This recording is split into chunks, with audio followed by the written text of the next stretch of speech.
Proposta de unificação do ICMS volta à pauta do Senado. A ideia é acabar com a guerra fiscal entre os estados. O governador Omar Aziz e o prefeito de Manaus, Arthur Neto, estão em Brasília para defender a alíquota de 12% no ICMS da Zona Franca.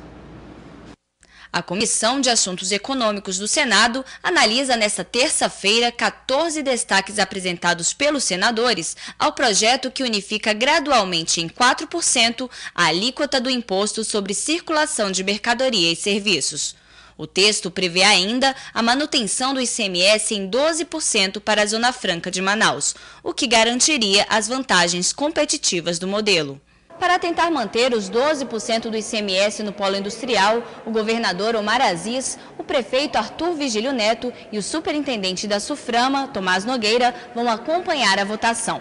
Um documento foi elaborado pela Secretaria da Fazenda, mostrando os benefícios que a Zona Franca traz para a região norte e para o país. O desafio agora será convencer os senadores da comissão. Qual é a grande batalha, a meu ver?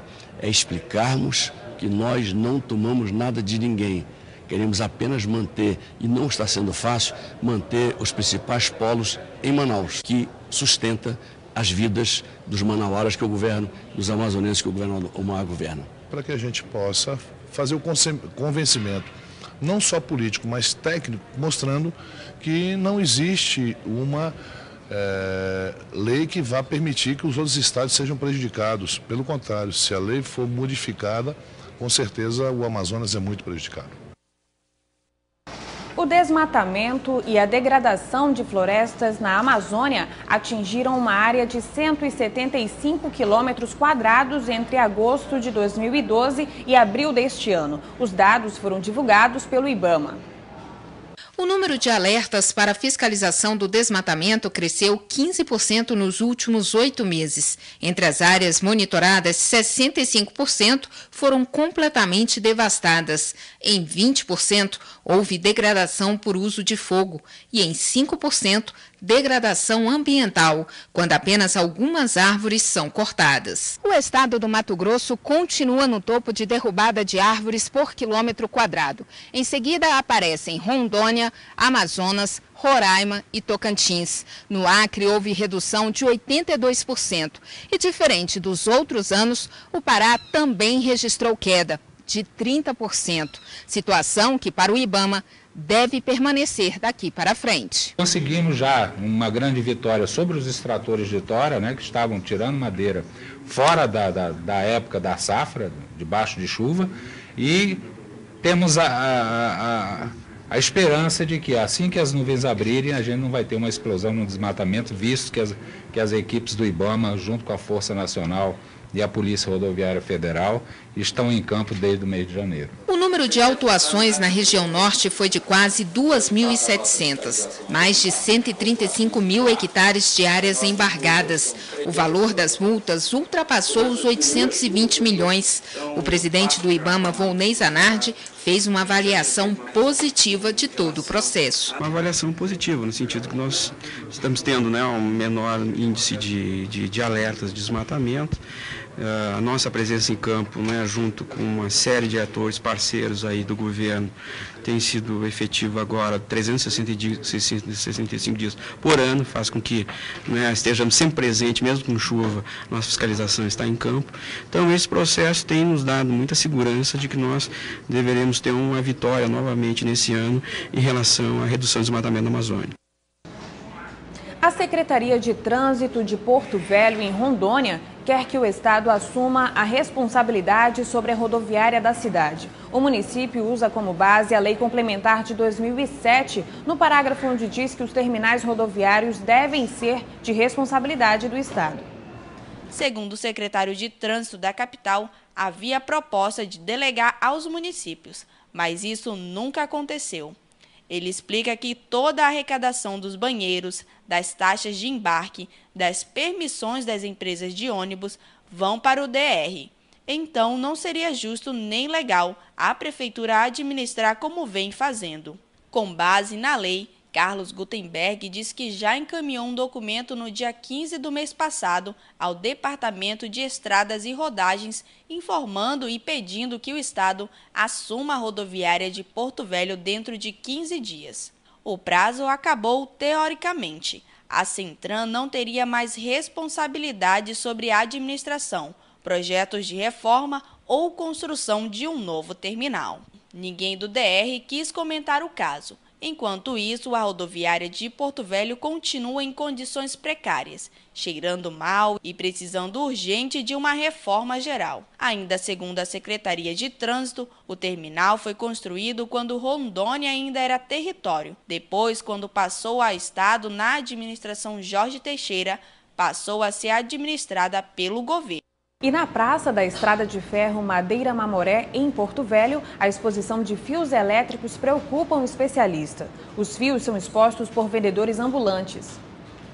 Calçada da Avenida Farquhar, em frente ao complexo da Estrada de Ferro Madeira Mamoré, uma praça de alimentação ambulante que se monta a cada fim de semana. É assim que Antônio garante o sustento da família há 15 anos.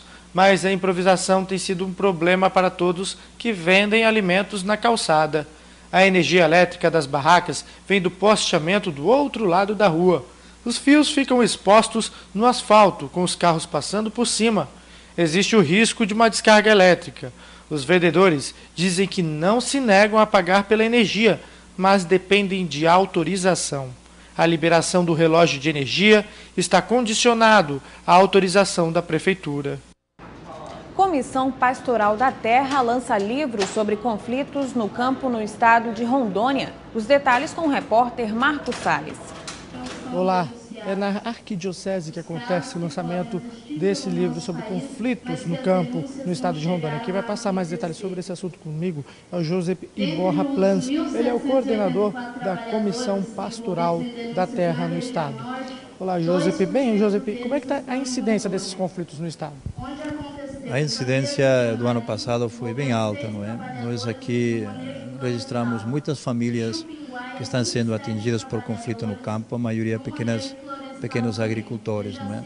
Muitos deles são poceiros, não são nem sequer sem terras, e também tem bastantes envolvidos com o tema de tráfico ilegal de madeira, que estão com problema por causa do tráfico de madeira. Muitas ameaças, atos de pistolagem, que tem resultado em elevado número de mortes aqui no estado, 9 mortes em 2012 por causa agrária. Qual área que acontece mais esses casos? Vilhena é uma das áreas que registra muitos grupos atingidos, a região central do estado, concretamente o município de Seringueiras, e depois também toda a região de Buritis e Jacinópolis, e depois a área de Porto Velho e já nas proximidades, entrando dentro do estado do Amazonas. Porque ainda assim nessas áreas é muito comum esses tipos de conflito? E na Abuná, por exemplo, na ponta da Abuná, é porque lá está avançando a fronteira agrícola, dentro da floresta do Amazonas, com muita grilagem de terras, com retirada clandestina de madeiras e falta de presença do Estado, de forças, da autoridade. Também temos a impunidade, que é um dos fatos que pesam para que os crimes do campo não são punidos, não são esclarecidos. E depois temos o tema da justiça, que às vezes é muito lenta para decidir de quem é a propriedade na terra, mas é muito rápida para fazer as reintegrações de posse, para despejar as famílias que estão lá dentro. Muito obrigado, José, pelas suas informações. Eu volto com você. O Instituto Brasileiro de Geografia e Estatística, o IBGE, divulgou a população de índios no estado de Roraima. Várias etnias em apenas uma única região. É na terra Macuxi, no estado de Roraima, que existem 32 terras indígenas. A terra mais populosa é a etnia Yanomami, que está localizada no estado do Amazonas e também em Roraima, e apresenta o maior número de índios. Ao todo, são mais de 25 mil, que corresponde a 5% da população indígena do país. Pela primeira vez também, o IBGE fornece, o número mais próximo da realidade possível do número de indígenas existentes de fato em Roraima. Acima, mais de 53 mil pessoas se declararam indígenas. sendo que 50 mil indígenas estavam nas áreas indígenas. De acordo com a pesquisa realizada pelo IBGE no estado de Roraima, o município do Iramutã é que apresenta o maior percentual no número de indígenas, que corresponde a 83%. No total, de acordo com a pesquisa, mais de 50 mil pessoas se declararam indígenas no estado. Pela primeira vez, o IBGE registra os dados referentes àqueles conhecidos como os primeiros habitantes do país. Na pesquisa, a terra indígena Raposa Serra do Sol, localizada no nordeste de Roraima, ocupa 80% dos nativos no estado. Na área, vivem cerca de 17 mil índios. Em seguida, aparece o município de Normandia, com 56,9%. Pacaraima, ao norte do estado, com 55,4%. A Majari apresenta mais de 50%. Em Roraima, os índios correspondem 11% da população e são responsáveis por 46% do território. Polícia Federal vai investigar irregularidades do programa Minha Casa Minha Vida do governo federal. O repórter Aldrin Pontes, da Rádio Amazonas FM, tem as informações. Bom dia, Aldrin. Bom dia, Raquel. Bom dia a todos do Amazonas. A Polícia Federal deve abrir hoje um inquérito para apurar denúncias de irregularidades do programa de habitação do governo federal, intitulado Minha Casa Minha Vida. O pedido de abertura de inquérito foi feito no último dia 27 pelo ministro das Cidades, Aguinaldo Ribeiro, ao ministro da Justiça, José Eduardo Cardoso.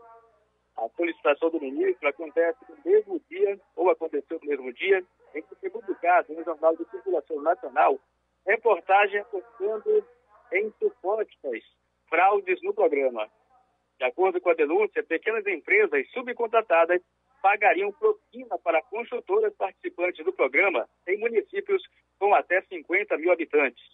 A assessoria da Polícia Federal informou que antes da instalação do inquérito foi realizada uma investigação prévia. Na reportagem, há implicações de que a empresa RCA Assessoria atuaria como correspondente bancária de outras 7 menores instituições financeiras autorizadas a fazer o repasse de verbas do programa habitacional em cidades com até 50 mil habitantes. A RCA Assessoria é composta por ex-funcionários do Ministério das Cidades, nega as denúncias. Em nota divulgada no último dia 27, o Ministério das Cidades declarou que abriu sindicância no dia 16 de abril e solicitou a auditoria do programa por parte da Controladoria Geral da União. E aqui no Amazonas, a Polícia Federal realiza agora pela manhã a Operação Martelo, com equipes espalhadas aqui em Manaus e também no município de Parintins, no interior do estado, para cumprir 7 mandados de prisão temporária e mais 30 de busca e apreensão por crimes cometidos por funcionários públicos em processos licitatórios. Ao vivo, da redação da Rádio Amazonas, Aldrin Pontes para o Amazonas. Volto com você, Raquel. Obrigada pelas informações, Aldrin. Veja no próximo bloco. Foi lançada em Rio Branco a 3ª edição interoceânica. Nós voltamos já já.